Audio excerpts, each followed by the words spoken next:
오늘 말씀은 하나님은 계시하신다. 계시하니까 막 직통 계시 이런 게 아니고요.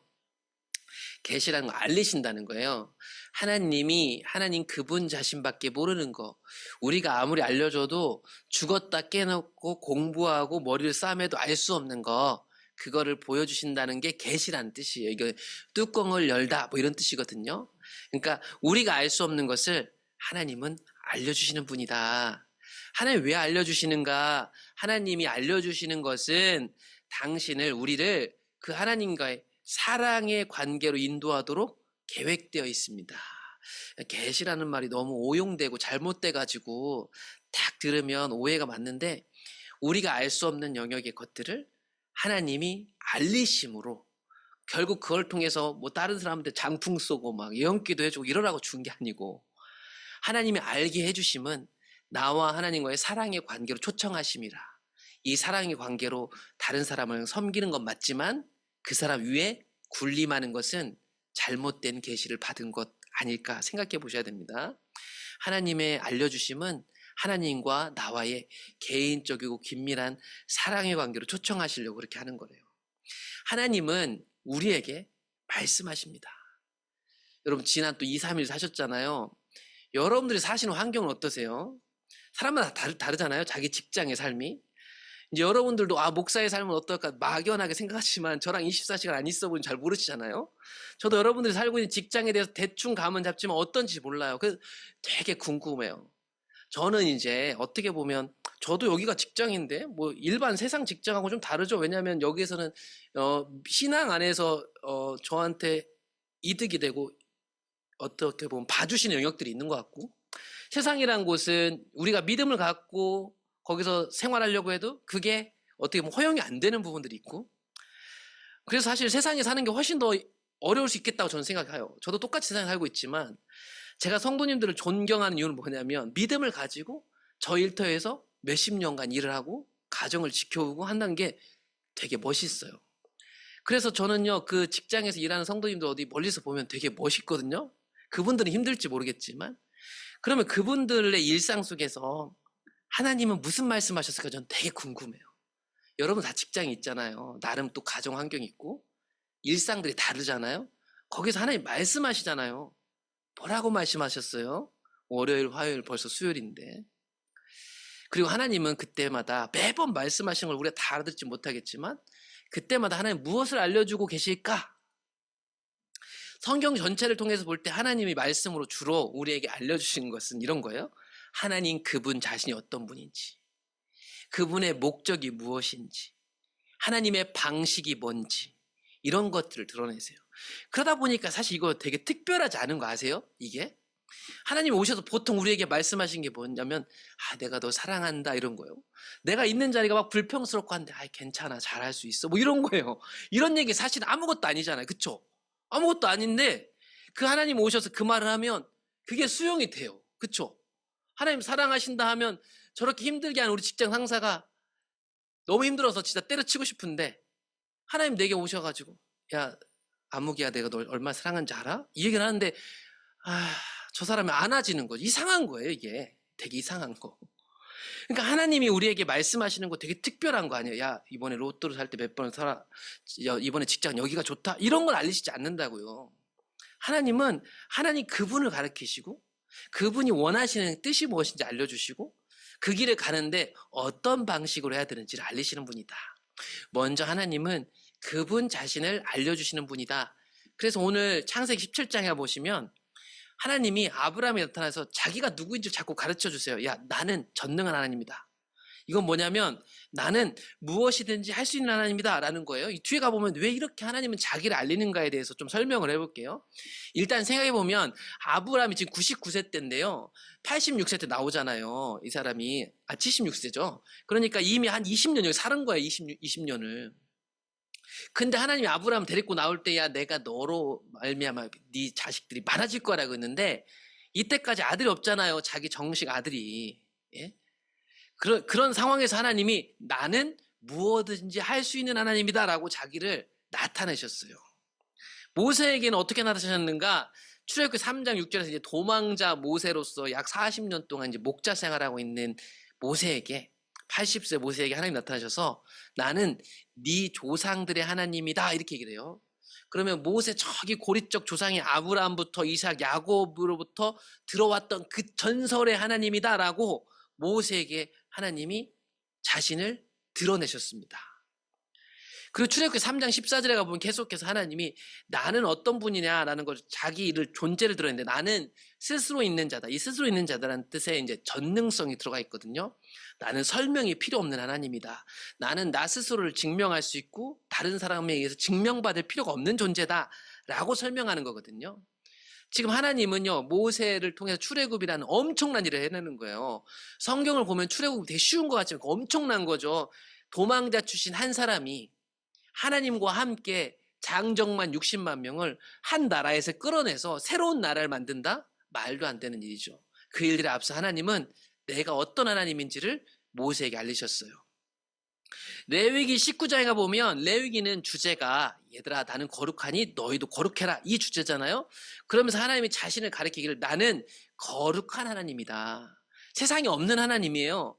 거룩했다는 구별됐다는 뜻이에요. 그래서 하나님이 구별되기 때문에 하나님 백성도 세상에서 구별된 거예요. 이건 특권, 나는 너희들보다 나 이런 뜻이 아니에요. 다르다는 얘기예요. 다르다는 거. 또 말라기 우리가 지난주에 11시 예배 때 읽었는데 말라기 3장에 보시면 하나님이 자신을 소개할 때 말라기를 통해서 이렇게 얘기합니다. 나는 변하지 않아. 그럼 세상 다 변하죠?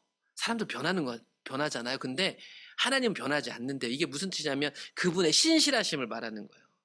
이 신실하심을 말하신 이유는 뭐냐면 그래서 돌아오라는 얘기예요. 돌아와라. 야 나는 그대로야. 너희들 나보러 변했다고 하는데 난 안 변했다니까. 우리 다 그러죠. 야 저 사람 변했어. 아니요 여러분 사실 자기가 변한 거예요. 내가 변해서 저 사람이 변했다고 하는 거예요. 하나님 얘기해요. 나는 변하지 않았다니까. 얘네들이 자꾸 하나님의 제사는 함부로 드려도 되고 하나님 관계가 단절됐고 하나님 말씀도 안 하시던데 뭐 그렇게 살아도 되던데 아니래요. 하나님 그대로 돼요. 그래서 돌아오라고. 예수님은 신약시대에 와서 요한복음에 보시면 예수님은 자기를 또 소개하셨어요. 나는 저 하늘에서 내려온 살아있는 빵이다. 이 빵은 뭐냐면 이 빵 먹으면 영생한. 그 예수님이 자기를 소개해요. 나는 영생하게 하는 빵이다. 이렇게 설명하고 있습니다. 이렇게 보시면 하나님이 지금 삼위일체 하나님이 성경에서 자기를 계시해 주신다. 왜 계시하는가? 하나님은 어떤 사람을 자신의 일에 참여시키고자 할 때 말씀을 하시더라. 하나님은 그 사람이 그 하나님 말씀하신 것에 반응할 수 있도록 그것을 믿고 따라올 수 있도록 도와주시려고 자신을 계시하고 있다. 우리가 앞에서 본 말씀들 다 보시면 다 그래서 자신을 계시하시더라고요. 하나님 자신이 말씀하시는 그대로의 하나님이고 말씀하시는 그대로 행하실 수 있는 하나님임을 알 때 우리가 하나님의 인도에 더 잘 반응할 수 있기 때문에 하나님은 자기를 가르쳐 주신다. 그래서 다시 앞에서 읽었던 창세기 17장 1절에 하나님은 왜 99세 때 나는 전능한 하나님이야 라고 자신을 계시해 주셨냐면 벌써 따라 나온 지 20몇 년이 됐고 나이가 많았음에도 불구하고 내가 너한테 아들을 주실 수 있다는 것을 믿게 해주시려고 나는 다 할 수 있어. 이걸 알게 해주셨다는 거예요. 99세 아브라함은 하나님의 전능하심을 알아야 했습니다. 그런데 이 알게 해주시려고 하나님이 자신을 알려주시며 믿을 수 있게 해주시는 거예요. 엄청나죠? 하나님이요. 믿음으로 살게 하기 위해서 우리에게 자기 자신을 계속 알려주세요. 20몇 년 따라왔죠. 이게 뭔가 후회되고 믿음이 흔들릴 때 그래서 이스마엘도 낳은 거 아니에요? 그런데 하나님이 내가 너한테 아들을 줄 수 있다는 걸 믿어라 라고 하면서 자기를 전능한 하나님으로 알리신 거죠. 그랬기 때문에 여러분 나중에 이 아브라함이요 이렇게 얻은 아들도 바칠 수 있는 거예요. 왜 그런 거예요? 하나님이 전능하시니까. 그러니까 하나님 전능하신 하나님이 아들을 바치라고 하니까 바칠 수 있었던 거예요. 거기까지 창세기 22장 아들 바치는 믿음까지 가도록 누가 하신 거예요? 하나님이 하신 거예요. 그때마다 뭘 하셨어요? 내가 어떤 하나님인지 알려주셨어요. 그래서 아브라함이 이삭을 바칠 수 있었던 거예요. 레위기 19장에서 하나님이 이스라엘 백성들에게 모세를 통해 나는 거룩하다고 알리신 이유는 무엇이었는가? 모세를 통해서 하나님은 그의 거룩하심을 말씀하셨습니다. 하나님의 사람들은 하나님이 거룩하시다는 걸 믿어야 했습니다. 그래야 나도 거룩함으로 그분에게 반응할 수 있었기 때문입니다. 그래서 우리가 새벽에 레위기 있고 민수기 있잖아요.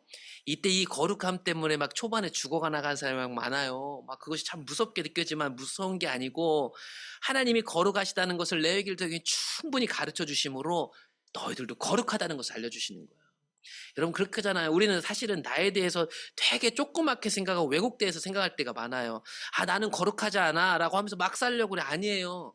우리는 거룩한 사람들이에요. 하나님이 우리를 선택하셨기 때문에 거룩하다니까요. 그러니까 나는 원래 이렇게 생겼어 하고 살지 마세요. 그래요. 그게 성품이라서 시시때때로 내 말투와 성격이 나오는 건 알아요. 우린 다 그렇죠. 그런데 그걸로 살지 않는다니까요. 이스라엘 백성들도 우리가 레위기 민수기 때문에 부정을 입잖아요. 근데 부정하니까 아, 난 부정한 대로 살래? 살 수가 없다니까요. 한 주간 또 일터에 살면서 얼마나 내 더러운 성격과 못난 모습을 많이 보셨어요? 그런데 그 모습을 살라고 하나님 두신 게 아니에요. 그걸 죄책감에 빠질 필요는 없어요. 그런데 그게 내 원래 모습이 아니에요. 우리는 거룩해요. 아름답단 말이죠. 말라기 3장에서 하나님이 나 여호와는 변하지 않는다라고 자신을 알려주신 이유는 뭐예요? 이 뒤에 7절을 보시면 돌아오라는 얘기예요. 그런즉 나한테 돌아와. 다 그대로 그 자리에 있다. 얘기를 하는 거예요. 하나님께로 돌아오면 용서받을 수 있다는 것을 이 백성들이 믿어야 했으므로 하나님은 말라기 선지자를 통해서 그분의 용서하는 본질을 가르쳐 주셨어요. 그러니까 하나님은 왜 자신을 계시하세요? 우리가 믿음으로 하나님과 계속 지속적으로 관계하도록 그래서 알리시더라. 예수님은 자신을 영생하는 빵이라고 알리신 이유가 뭐예요? 유대인들이 영생을 얻게 하기 위해서 예수님은 자신을 영생의 근원으로 알리신 거예요. 예수님을 먹고 영생하라고 알려주시려고 자신을 계시하셨던 것이다. 하나님은 우리의 믿음을 성장시켜서 행동으로 옮기는 것을 인도하시기 위해서 자신을 계시하신다. 그러므로 먼저는 하나님이 어떤 분이신지를 알아야 될 겁니다. 그리고 그 가운데 우리는 계속 커가야 돼요. 성장하죠. 성장해서 결국 여러분의 행동하는 일터가 있을 거예요. 가정이 있고 관계들이 있죠. 거기에서 우리의 삶의 열매를 보는 것이 필요하다는 거예요. 그래서 여러분 우리의 신앙은 먼저 하나님을 아는 것이요. 그 안에서 자라나서 결국 여러분 삶에서 열매를 맺으셔야 됩니다. 그래서 저는 교회 안에서 외적으로 보여지는 행동도 열매니까 뭐 유심히 보지만 교회 생활이라는 건 단편화되어 있기 때문에 외식을 할 수 있고 그때만 자신의 행동을 조심할 수 있지만 결국 여러분의 직장과 가정에서 보여지는 우리의 열매가 사실 진짜 믿음의 열매거든요. 그러니까 뭐 다 그럴 수는 없겠지만 여러분 우리 직장에 다니는 사람들이 내가 교회 다니는 걸 알아요. 근데 저 사람이 예수님을 믿고 교회를 다니고 싶어요? 그러면 내가 다니는 교회 다니고 싶어 하는 게 지극히 자연스러운 게 돼야 돼, 원래는. 예. 근데 오늘날은 그렇지 않은 경우가 더 많죠. 예. 여러분, 내 가까운 사람을 전도할 수 있는 교회가 안 되면 내가 교회 생활에 문제가 있거나 그 교회가 문제가 있는 거예요, 사실은. 나하고 이해관계 있는 사장님, 종업원들을 얘가 예수 믿고 싶어가지고 할 때 우리 교회 한번 와볼래? 라고 자신 있게 못한다면 사실 여러분 우리 신앙에 대해서 한번 잘 생각해 보셔야 돼요. 여러분의 직장 상사, 여러분의 목숨줄을 쥐고 있는 사람을 여러분 교회에 데리고 오실 수 있으세요? 여기서 내 모습과 내 실제 모습을 아는 사람들. 그래서 원래 여러분 그렇잖아요. 목사님이 진짜 경건한지 안 하는지 사모님한테 물어봐야 한다고. 보통 사모님들이 목사님 설교에 은혜를 받냐 못 받냐가 그 목사가 제대로 살고 있냐 아니냐고 이렇게 얘기를 해요. 여러분 하나님은 자신을 알리셔서 내 만족감에 취해 있으라고 하지 않았고요. 성장하셔야 됩니다.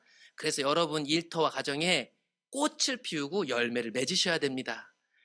우리는 하나님이 자신을 우리에게 계시하실 때 주의를 집중해서 들을 필요가 있습니다. 그러므로 하나님 우리에게 알리신대잖아요.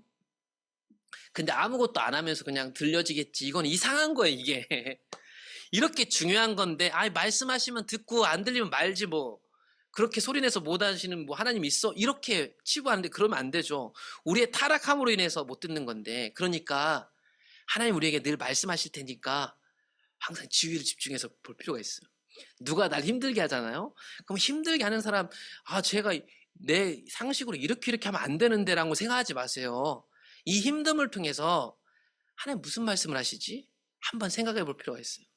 내게 어려운 문제가 생기잖아요. 내가 잘못해서 벌 받는가 봐 이러라는 게 아니라 하나님 이 사건을 통해서 무슨 말씀을 하고 계시지? 이걸 들으려는 자세가 있으면 이제는 내 삶에 어떤 일들이 일어나잖아요. 하나님이 하시는 뜻들이요 소리로 들었다는 게 아니라 감이 잡혀요. 어려운 일이 생기고 문제가 생겼을 때 하나님이 나에게 뭘 원하시는지를 우리가 알아채게 돼요. 그래서 집중해서 들으려는 자세가 필요합니다, 여러분. 이런 것들이 우리가 믿음 생활하다 보면 갈등에 부딪히잖아요. 그때마다 믿음으로 반응할 수 있는 힘이 되는 거예요, 힘이. 그래서 평소엔 여러분, 우리의 신앙이 잘 표가 안 나죠, 그쵸? 근데 항상 이 믿음의 갈등이 부딪혔을 때 내 믿음이 나오게 돼 있어요. 안 힘들다는 얘기가 아니고요. 그때 반응하는 내 모습을 잘 보면 그게 내 믿음인 거예요.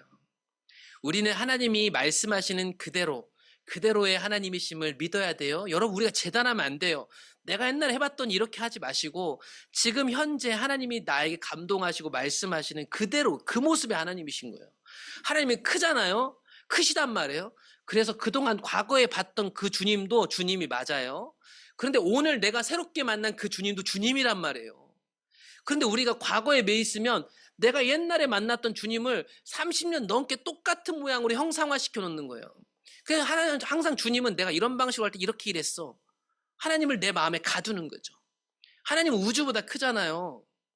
여러분도 이전에 알았던 하나님도 하나님인데 오늘과 미래에 새롭게 알아갈 하나님을 기대하셔야 한다고요.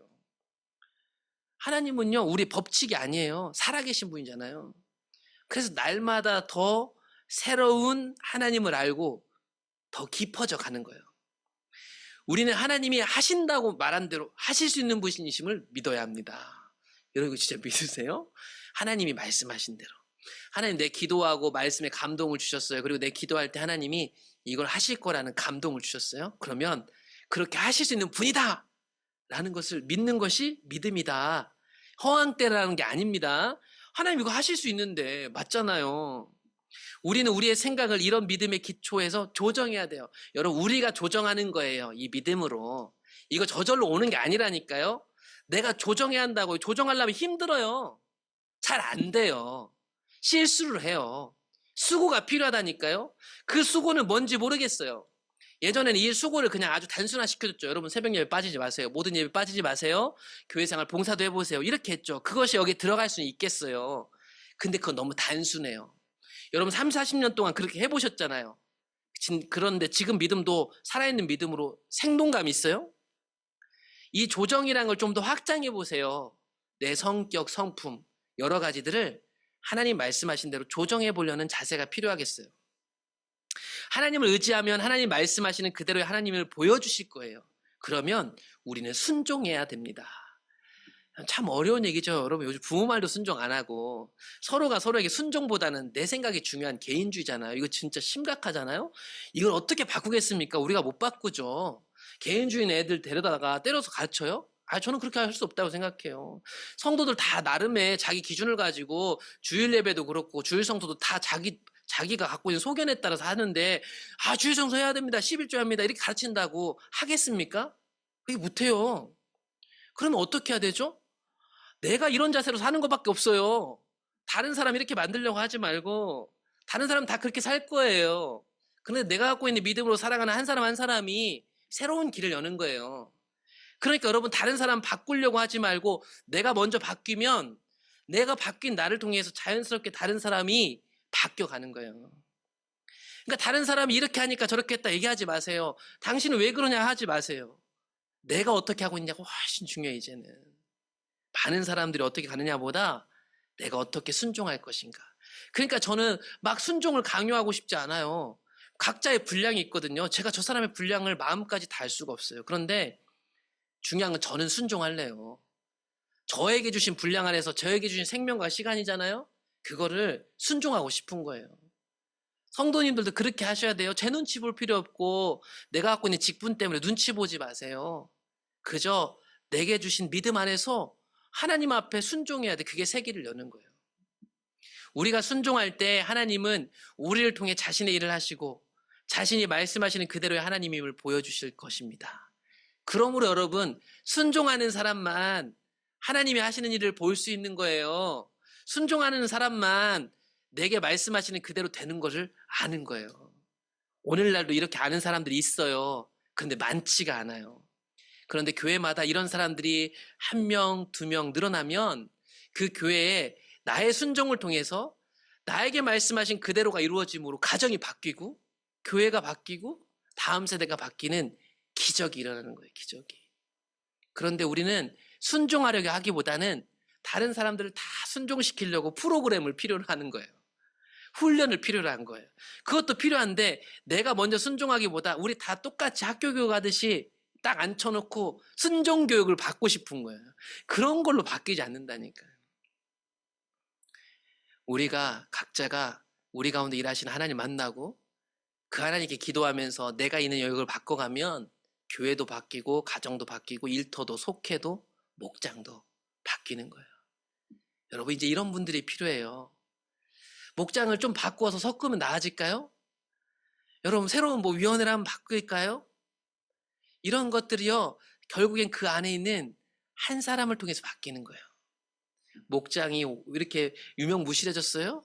근데 거기서 한 사람이 바뀌잖아요? 그 목장 바뀌고요. 새로워지는 거예요. 속회도 마찬가지죠. 그때 우리는 이런 것들을 통해서 경험적으로 하나님을 알게 되는 거예요. 그래서 용기가 생기는 거예요. 내가 하나님 아니까 휩쓸려 다니지 않는 거예요, 사람들 앞에.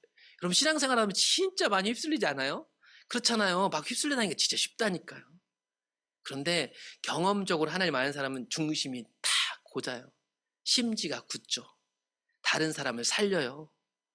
그게 하나님 아는 사람들이죠. 우리는 하나님이 말씀하시는 그대로의 하나님이심을 알게 되는 거예요. 와, 하나님이 내게 말씀하신 대로 된다. 여러분, 이런 경험들 하고 계세요? 지금도 하셔야 돼요. 지금도 앞으로도. 이거를 막 간증하라는 얘기는 아니에요. 근데 여러분 경험들을 쌓여 가셔야 돼요. 개인적으로도 쌓여 가셔야 되고 공동체적으로도 이런 경험이 쌓여져 갈 때 놀라운 기적이 일어나는 거예요. 예를 들자면 100세 된 자신 아브라함과 90세 된 사라를 통해 아들을 얻었을 때 아브라함은 아까 하나님 말씀하신 그 전능하신 하나님을 경험적으로 알게 된 거예요. 우리는 이런 하나님을 알아야 됩니다. 하나님은 자기 자신을 알리시고 또한 자신의 목적을 계시하십니다. 이건 앞에서 봤던 거예요. 좀 복습 차원인데 하나님을 위해서 여러분 무언가를 하려는 우리들의 계획보다 우리가 있는 곳이나 상황 속에서 하나님이 무엇을 하시려고 계획하시는지가 훨씬 더 중요하다. 여러분, 저는 이게 정말 중요하다고 생각해요. 교회 안에. 오늘날 현대 기성 제독교 안에는 모두가 계획을 세웁니다. 우리가. 계획 자체가 다 나쁘다는 거 아니에요? 근데 그 계획들이 다 어디서 나온 줄 아세요? 우리가 하나님을 위해서 이러이러한 거 하면 좋겠다 라는 의견을 수렴하는 거예요. 우리 의견을. 그러다 보니까 교회에 힘 있는 사람의 입김이 작용하는 거예요. 목사가 하자는 대로 하는 거예요. 우리 계획들이 모이다 보니까. 그런데 그보다 더 중요한 게 뭔 줄 아세요? 하나님이 우리 가운데 뭘 하고 싶으신가? 이거를 끊임없이 물으셔야 돼요. 이런 물음 안에 있는 사람들은 여러분, 내가 하나님을 위해서 이렇게 하면 좋겠던데 라는 계획을 함부로 꺼내놓지 않습니다. 예.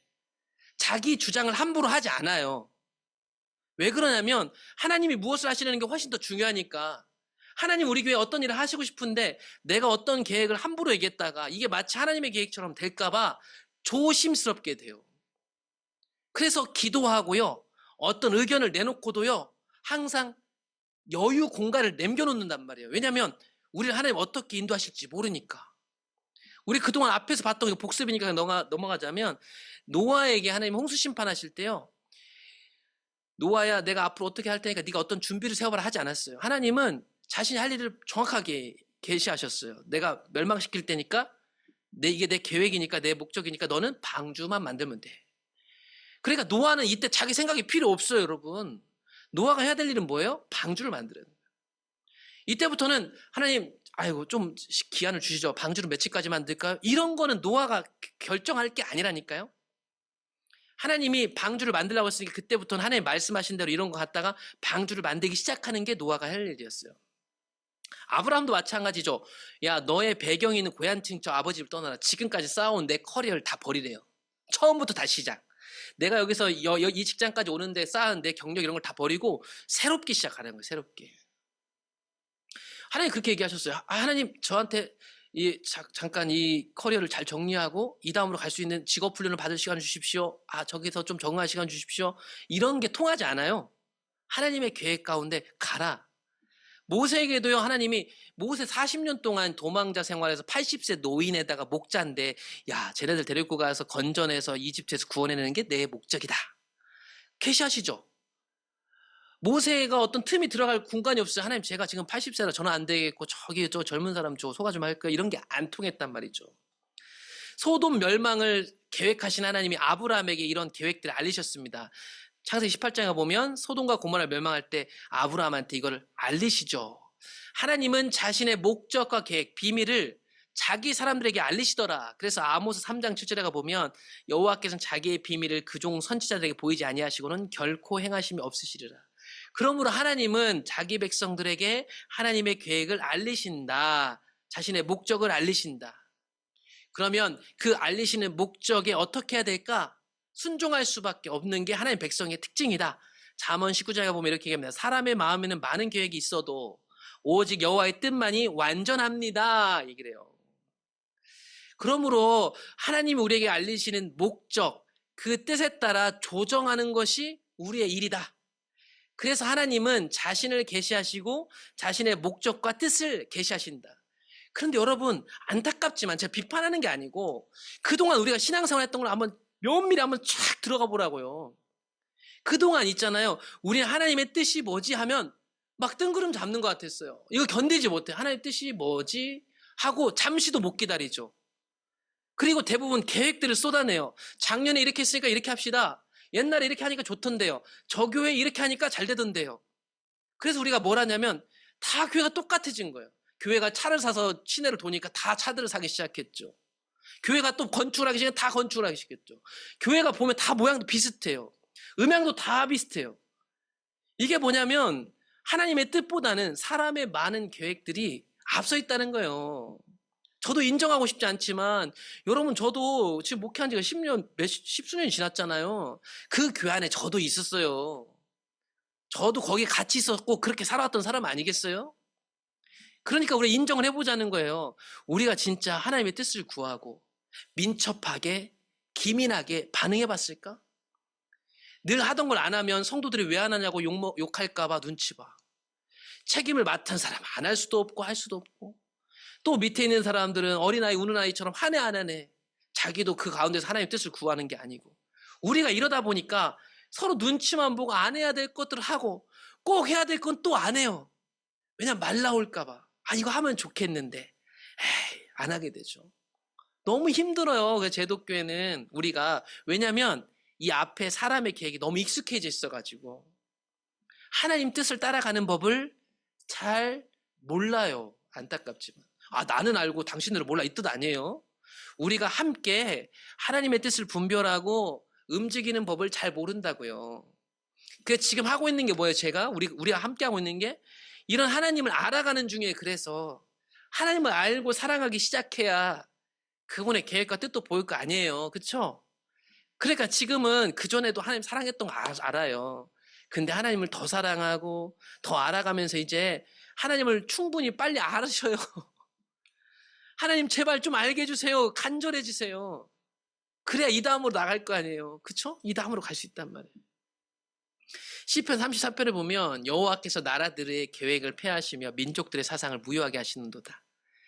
세상 사람들이 아무리 나라와 민족들이 치밀하게 오랜 계획을 세우고 데이터가 있어도 그 계획보다 하나님의 계획이 더 낫다. 하나님의 계획은 영원하고 그의 생각은 대대로 이르리로다. 여러분, 우리가 그동안 계획대로 열심히 살아오셨죠? 그래도 그 계획 때문에 요만큼 살고 있다라고 생각하실지 모르겠어요. 그런데 믿는 자들은 사실은 그 내 계획 뒤에 하나님의 돌보심이 있었다라는 것을 믿는 사람들이에요. 여러분, 우리가 지금 현재 있는 게 내가 계획을 잘 짰고 좋은 남편을 선택했고 그때마다 좋은 직장을 선택했고 좋은 집을 사서 수익을 남겼고 내가 그때 성실했다고 생각하는데 그게 아닐 수 있습니다. 우리가 착각하죠. 그래서 우리는 지금도 나를 믿고 있는 거예요. 하나님을 믿고 있는 게 아니라 그동안 열심히 살았던 지금까지 나를 믿고 있고 하나님을 신뢰하지 못하는 거죠. 그래서 여러분, 노후가 그렇게 두렵지 않으세요? 두려운 거예요. 노후 대비가 돼 있냐 안 되느냐에 따라서 어깨 피고 다니는 게 달라지는 거예요. 이것이 믿음이 없는 거예요. 오늘날 목사들이 교회에서 왜 이렇게 싸웁니까? 믿음이 없으니까요. 하나님이 먹이고 살리실 거라는 확신이 없으니까. 우리가 그런 상황에 놓여져 있는 거예요, 현재. 오해하지 마세요. 또 오해하시면 안 됩니다. 계획하는 것이 무조건 다 나쁘다는 것 아닙니다. 제가 드리고 싶은 말씀은 하나님이 우리에게 원하시는 것 이상의 계획을 세우려는 월권행위에서 벗어나야 된다는 것입니다. 모르겠습니다. 저 같은 경우에는 하나님 만난 뒤로는 아직까지는요, 저도 되게 계획적인 사람이거든요. 그래서 이게 제일 힘들어요, 이게. 제 계획 계산에 따르면 여기 가면 죽는 길인데 꼭 하나님은 그 길을 가래요.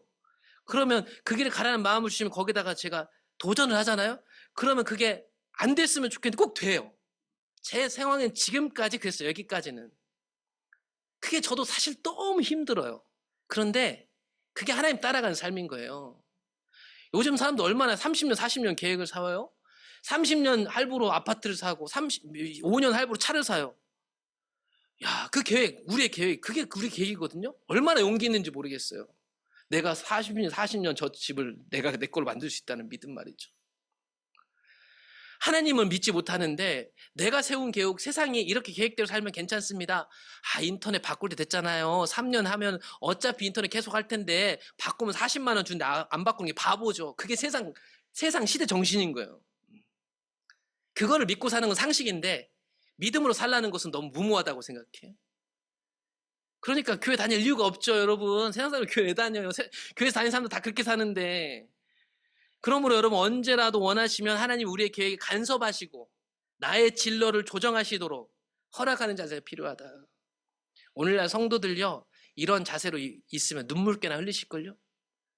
하나님이 간섭하는 거 싫으시죠? 남편이 간섭하는 거 싫잖아요. 하물며 하나님이 오셔서 내가 내 죄인된 모습을 사랑하는데 끊임없이 의견을 제시하신다. 눈물 나는 일이죠. 그런데 그곳에서 눈물 나며 조정하며 하나님 은혜를 경험하는 거예요. 거기서 하나님 경험하는 거예요. 여러분, 이거 안 하니까 하나님 경험이 안 되시는 거예요. 맨날 간증 들으시고 와, 난 언제 저렇게 살지 하잖아요. 이런 자세가 없는데 하나님 어떻게 일하시냐고요. 하나님이 어떻게.